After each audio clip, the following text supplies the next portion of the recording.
భగవద్గీతను నమ్ముకున్న తాను ఉద్యోగంలో ఎన్ని బెదిరింపులు వచ్చినా భయపడేది లేదని సిబిఐ మాజీ జేడీ లక్ష్మీనారాయణ అన్నారు. కర్నూలు మాంటిసోరీ విద్యాసంస్థల స్వర్ణోత్సవాలకు అతిథిగా హాజరయ్యారు. 4028 మంది విద్యార్థులు భగవద్గీత 15వ అధ్యాయంలోని 20 శ్లోకాలను ఒకేసారి పారాయణం చేశారు. భగవద్గీత చదివితే ఎలాంటి పరిస్థితులైనా ఎదుర్కోవచ్చన్నారు.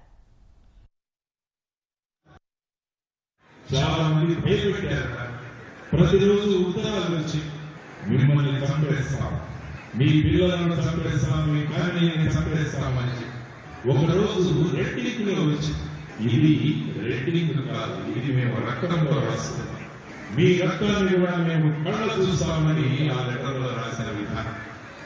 భగవద్గీతను నమ్ముకున్నామని మనం చేయాల్సింది మన కర్తవ్యం. ఎవరు భయపెట్టినా కూడా, ఎవరు ఏ విధంగా కూడా మనల్ని మన కర్తవ్యం నుంచి దూరం తీసే ప్రయత్నం చేసినా మనం చేయాల్సింది మన కర్తవ్యం. అది నేర్పించింది భగవద్గీత.